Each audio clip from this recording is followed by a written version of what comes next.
Welcome to the all-new Sports Visions on Bounce TV and to our worldwide web viewers on www.sportsvisionsusa.com. Hello, everybody. I'm DJ Jones alongside my good friend and traveling partner, Dale Williams. How are you? What's up, player? Man, I'm glad that you voted. I voted, and again, I hope that you voted out there. I hope everybody voted, did their civic duty to go do what everybody else wants to do, vote. All right. Coming up in just a little bit, we'll have an opportunity to talk about the previews and reviews of all the teams that we love in the SEC. And, of course, Dale, I know that the Hawks are off and running. Oh, the Hawks are off and running, DJ, and I think really, again, they're going to be consistent, keep away from the injury bug. Good things going to happen for the Hawks, player. And as far as the high schools are concerned, it's the second season. That's right. The playoffs are here. All that and more next on Sports Visions. Sports Visions presents the 9th annual Columbus Valley Area High School Football Awards Luncheon. 11:30 a.m. at the St. Luke Ministry Center in Columbus, Georgia. The awards luncheon ceremony will acknowledge 25 of the area's top high school football head coaches, along with each of their best offensive and defensive players. The ceremony will be highlighted by the selection of the Valley area's best academic, offensive, defensive, special teams, coach, and middle school player of the year, as well as several community service awards. The guest speaker for this year's awards ceremony will be the University of Georgia Bulldogs head coach, Kirby Smart. For more information, contact DJ Jones at 706-681-1136 or Dale Williams at 706-681-5192. Welcome back to Sports Visions, Dale. We are getting down to the nitty-gritty in the SEC as far as the teams are starting to obviously pan out and show their true colors. Now, this weekend coming up is kind of make a difference, and I know all the way up to this point. You know, Alabama has been out and ruling everything, but there's a logjam between some teams on the east side. And again, like I said, the West is already clearly cut. That's right. It's clear cut. The West, Alabama, number one in the country, and really basically the darling of the SEC, DJ. The East piece, everybody, that East piece is messed up, man. But at the same time, I think it's gonna be somebody new. I just see Tennessee losing twice, DJ. I think Kentucky's going to get Tennessee, and I think Vanderbilt's going to get Tennessee. Well, speaking of Kentucky, you know what? The Georgia Bulldogs had an opportunity to go up to Lexington and be the spoiler, and they did that. Kentucky was playing so well, and the University of Georgia went up there, and again, Jacob Eason had one of those moments where he showed us his brilliancy as far as being the phenom that we want him to be. And, of course, you know what? We had a new running game, a newfound running game, is, of course, the offensive line found a way to open up as Chubb and Michelle both almost had 100 yards apiece. That's right, man. I think really the rushing game was there, DJ. They made some good play calls. You know, Jim Chaney, they put him up in the box, DJ. I think that helps him out tremendously, but at the same time, throwing the ball, you know, just running the ball. They ran the ball very well defensively. You know, Kentucky has that wildcat going, DJ, and I think Georgia really got helped out in a way because I thought they could play a whole lot better. When you know who's going to run the ball, DJ, you're supposed to be able to stop them. Absolutely. But again, you know what? We got the oldest or the South's oldest rivalry with Auburn coming into Athens, and I know that, you know, we said Georgia had the opportunity to play spoiler.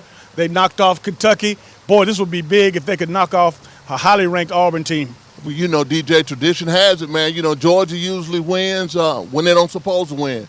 Flip side, Auburn usually wins when they're supposed to win. So it's going to be, it's a rival. It's a true rivalry, DJ. It's going to be a great game. But one thing that Georgia has to do, they got to stop Cameron Petway. They got to stop him, DJ. It's funny you mentioned Cameron Petway, but Cameron pulled up late in the game last week, and I know that, he broke away, and it could have been a 65, 70-yard run, and he ended up pulling up about 60 yards out, fell to the ground. Nobody touched him. He seemed to have pulled a hamstring. We hadn't got a report just yet on how severe this injury was, but you know what? If Petway's not going to be in the lineup, you know, the University of Georgia has a big chance to win that game. That's a big deal, DJ. But you know, he still ends up with 173 yards. Yep. So you know, the running game, Auburn being a much more physical team, DJ. That concerns me when they play Georgia because really, I think Georgia is not as physical as they need be. And those teams coming out of the West, DJ, they know one thing: be physical on the line of scrimmage. So it's going to be an interesting game. Got to have some big plays, not no stupid plays. You know, the Isaiah McKenzie piece, DJ, he's a game breaker, but he scares me to death. All right, we want to go ahead and give a big ups to Nick Saban and, of course, his defensive team, his defensive coordinator, because of their performance against LSU down in Baton Rouge, of course, not only shutting out the Tigers, but holding them to 135 yards total offense. The Auburn's defense was named the Walter Camp Defensive Player of the Week as a unit. Well, that's overdue. I mean, you could have gave them that every week. I mean, they're playing lights out on defense, DJ. 10-0, a shutout down in Baton Rouge. I think one of the biggest things you have to do with them, whatever they're giving up, you got to take it, DJ. And really, one of the biggest things, one big mental thing, DJ, and we learned this way playing Pop Warner, you can't be scared to play Alabama. And anything that you can get from him, you got to get 2 yards on first down, 3 yards. You got to take advantage of that, DJ. A 5-yard out, catch the ball, because you're not going to get many opportunities. And I think really the score maybe been 10-0, but Alabama was never threatened, DJ, and we knew that the quarterback situation was going to be the difference of the game. I beg to differ because, again, 10-0, again, holding Alabama to 10 points. I know Jalen Hurts, they pretty much contain him for the most part. And, I think that LSU should be commended because nobody else has been able to hold Alabama down this way. And, of course, we've seen what Hurts has done against everybody else. And, again, he was just pretty much kept in the box in that game. Well, DJ, it goes back to the Les Miles days.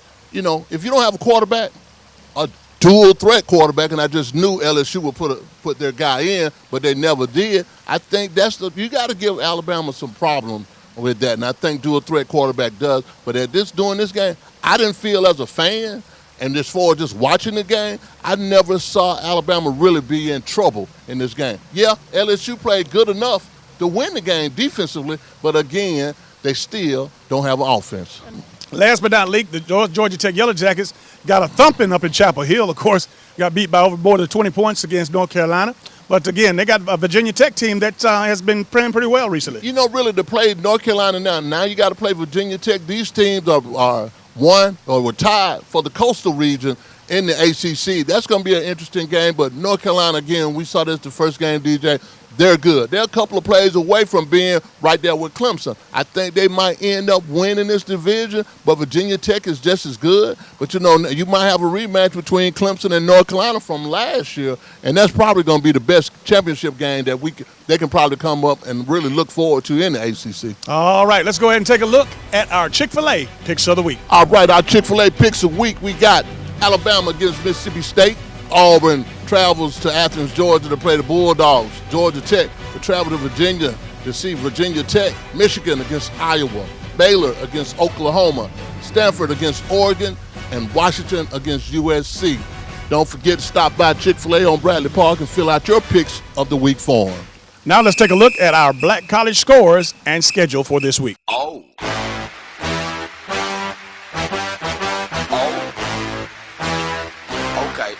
Okay.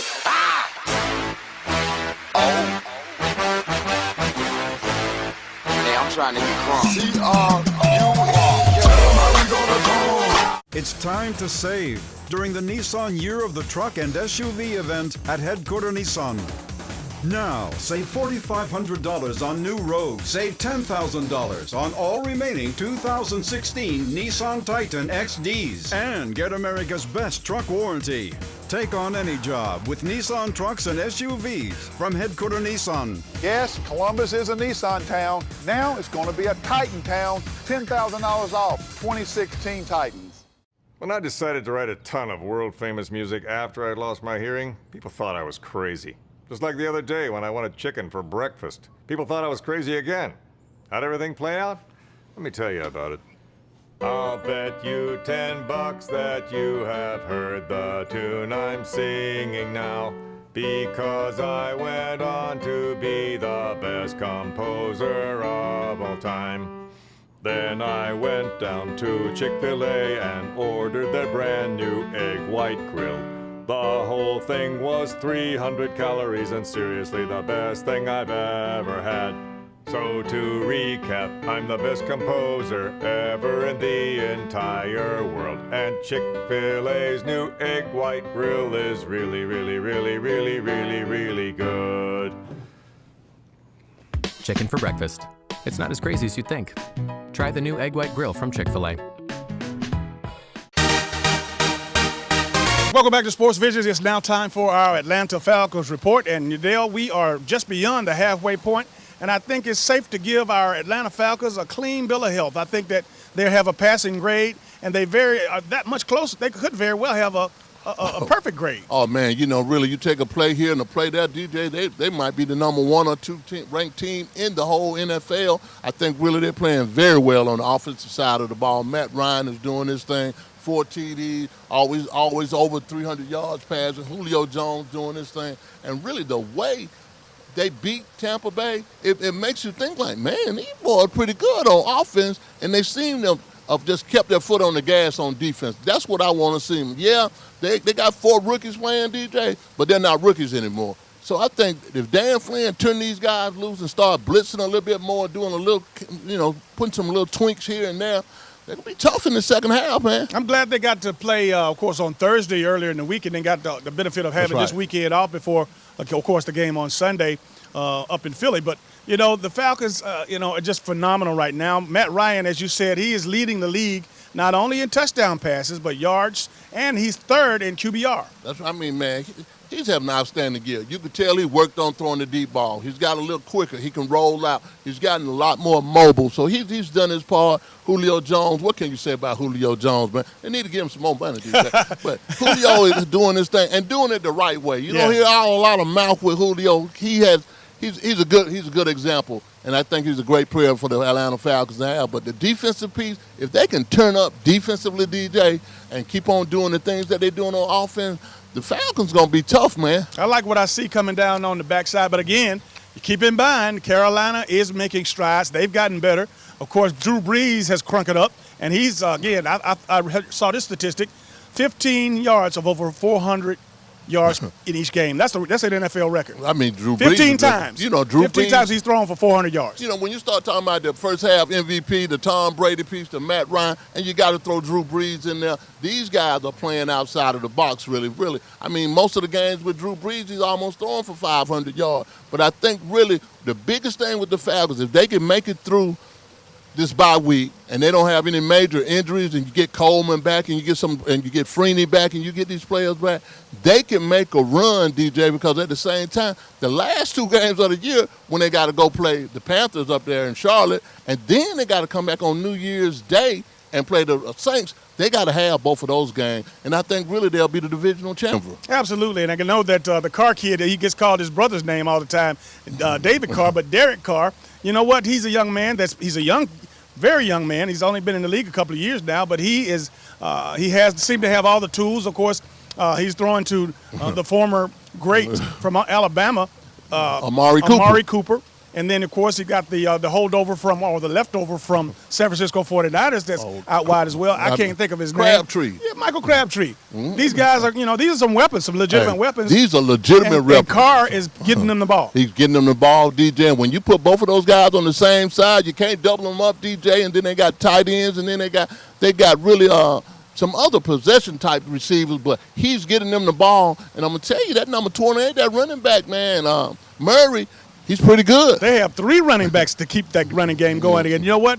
It's very impressive. But on the other hand, we can't leave without talking about Dak Prescott, 7 victories that he's led the Cowboys to. And I think it's pretty much all over but the singing when it comes to, the question that we've been asking each other for the last couple of weeks, is Romo going to replace Prescott? No, I think he really needs to take his time, get well, get back on the field. If it's not broke, don't fix it again. And I think really Jerry Jones don't want to talk about it too much because he's going to have to defend Romo, and he can't just say Tony's going to sit out the rest of the year. But actually, that's what he really needs to do, DJ, because this guy's had not just no little knick-knack injuries. He's had major injuries from back problems to shoulder problems, and really, he's fragile. You put this guy in the game, and then if you do put Romo back in, I think he'll lose the locker room too, DJ. Hey, that's something to think about. All right, let's go ahead and take a look at our Crown Royal picks of the week. All right, our Crown Royal picks of the week.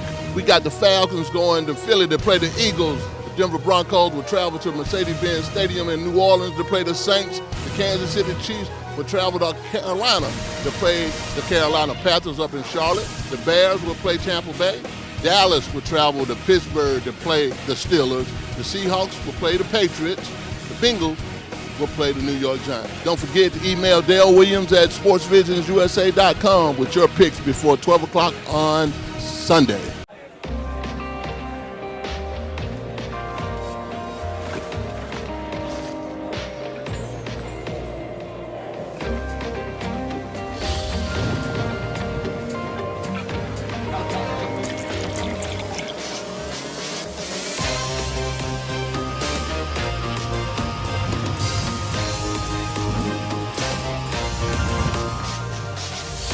dedicado al chofer designado, sigue reinando.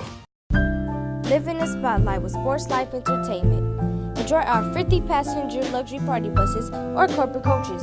For more information, contact us at 770-989-1340. And remember, it's all about that sports life. Why do we have Aflac? Aflac. And Major Medical? Major Medical, boy, yeah! I help pay the doctor. Ain't that enough for you? There are things Major Medical doesn't do. Aflac Pays cash so we don't have to fret. Something families should get. like a safety net. Even helps pay deductibles to cover your back with. Learn about one-day pay at aflac.com/wrap.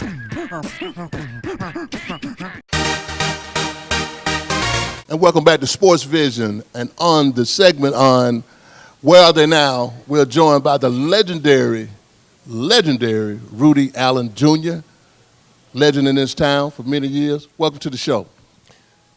Good to see you, Brother Blue. Hey, man, hey, that's good. I know you know me because you call me Blue. Blue, don't tell lies on me. You know, I don't know about being a legend in time, but maybe in mind. Well, I'm going to let the people decide whether you're a legend or not. Great stories. Followed you all through your career. And yes, people out there, this is the Rudy that in the movie Rudy, he sacked. This is the real deal. Tell a lot of people out there that don't know you a little bit about you, Rudy.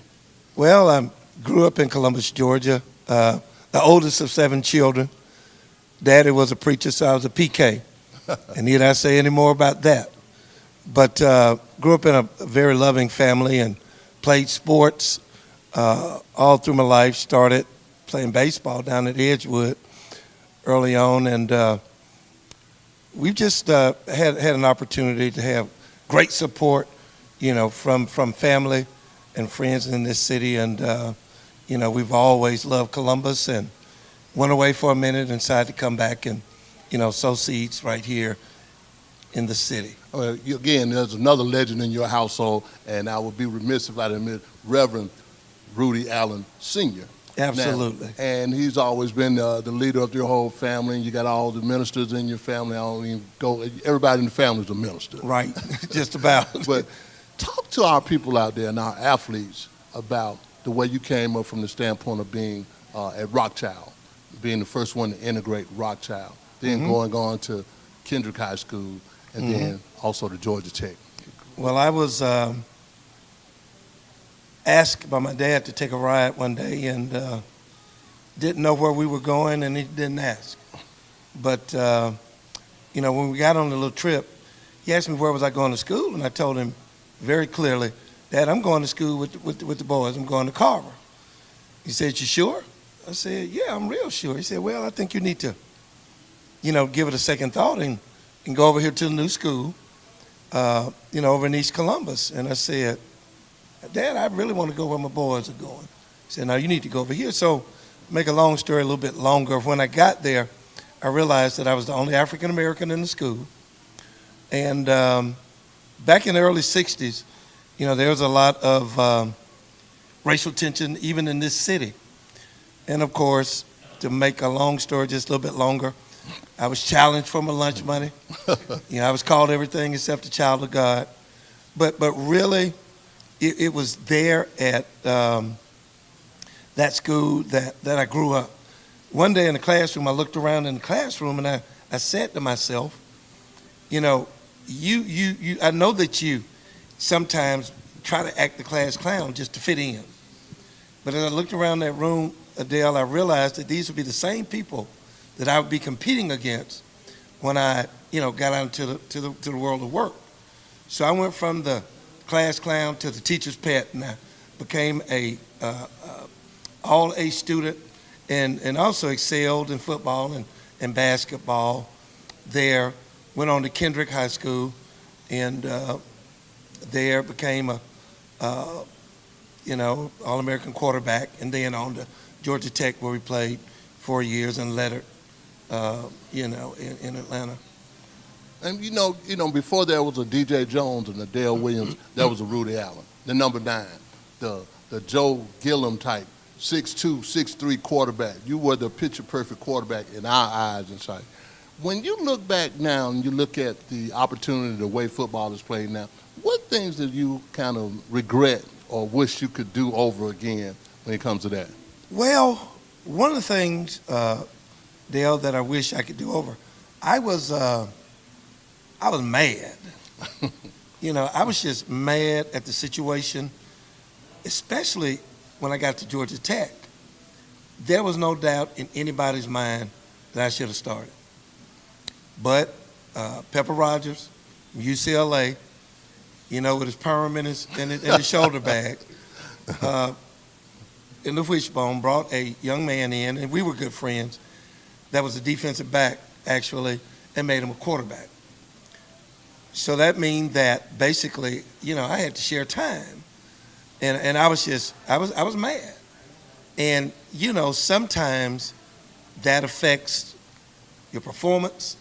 That affects how you mentor younger kids. But I think those that came behind us, you know, the first 4 or 5 African-American athletes at Tech understood the struggle. I mean, that we were going through, and we made things much better, much, much better for those that have come along since that time. But if I could do anything over, man, I'd probably be, you know, a little bit more settled in my ways and basically not, you know, just be mad just because, you know, I didn't have the opportunity, you know, to start, but I had an opportunity to show people that you can still be successful even though you may not, you know, be in that starting role.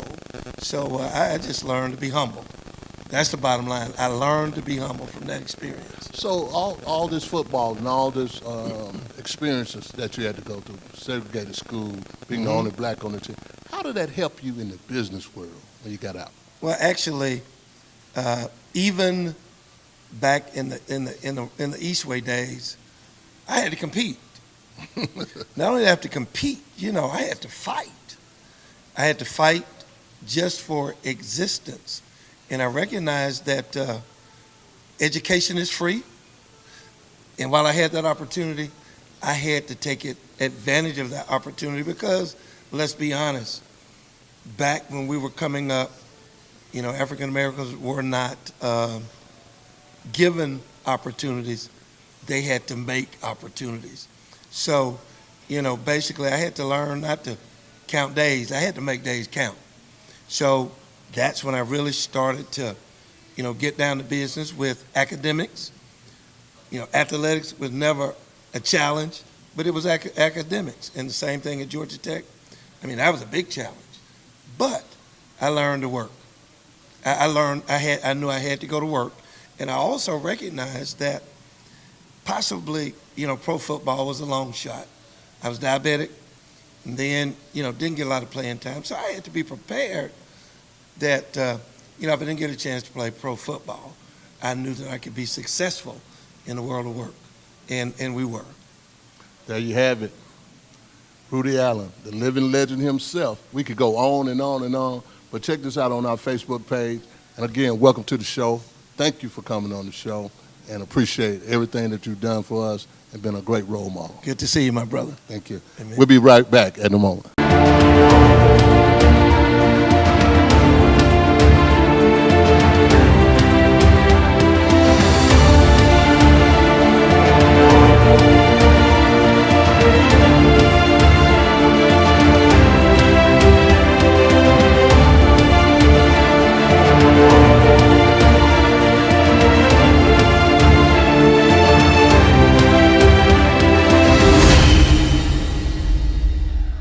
And welcome back to today's final segment of Sports Visions. Dale, it's the second season for the local high schools in our area, and congratulations to Central, Glenwood, Carver, Spencer, and of course, if I'm missing somebody, blame it on my head, not my heart. I mean, it's big, DJ, to see that many schools in the playoffs. That hadn't been happening here for a minute, but at the same time, we still play good football around here. Continue good luck for all the teams in this local area for getting playing. And, you know, I know there's the Central and the Auburn piece, and that Central piece is closely watching these guys. Absolutely. Again, you know, and I always know that Alabama is always 1 week ahead. So the Alabama schools are in the second round, of course, and this is the first round with our local schools. And again, I just thought about Marion County's in as well as Brookstone. That's right. So, yeah, those teams have something to look forward to. So hopefully we'll have an opportunity to chase a state champion on the Georgia side and the Alabama side. It would be great to have a champion on the Georgia side and the Alabama side, DJ, and, you know, really celebrate these guys at our banquet. Absolutely. December the 8th, that's a Thursday. Of course, it's coming up in just about 4 weeks or so. But this is a great opportunity for us to show our appreciation to our local coaches and our local high school football players. It's a fitting way to end the year for high school football around here. You know, like I said, everybody's not in the playoffs, but at the same time, we celebrate those that do very well, and that's one of our mission statements, is to continue to push and develop these kids in this area. That's coming up again Thursday, December the 8th at the St. Luke Ministry Center, downtown Columbus. For more information, you can call me at 706-681-1136, or you can call Dale at 706-681-5192. Now, in closing out the show, Dale, I know that you know, the Hawks have they're one of the top teams right. in the NBA, but they went head-to-head a couple of days ago against the Cleveland Cavaliers. So looking forward to more of those matchups because we see that Atlanta is serious. Coach Bud has put together a team. Dwight Howard has been added. Of course, it's now an opportunity for them to go out and make a statement. They can make a statement, DJ, and like I said, they can play 9 or 10 guys. They're getting great rebounds. They're one of the best defensive teams in the league, and they can score with anybody each night, in and out. They got 5 to 6 guys in double figures, man. That's the kind of formula you want, DJ. You know what? Kyle Korver had to leave for personal reasons, and I'm hoping that he can get back because, you know what, he's one of the top three-point scorers in the league, and we definitely need his firepower in order for this team to continue to improve each and every day. Yeah, we need whatever's going on with them. We wish them success with it, but they definitely need him, DJ. But like I said, you got that free agency piece. They're under the cap. If we had to go find another three-point shooter, we got to have one because really, right now, with their 9 or 10 people rotation, they got a good team. All right. Well, that's going to do it for all the time we have for today's show. For Dale Williams, I'm DJ Jones reminding you to keep your eye on the ball. Have a great week.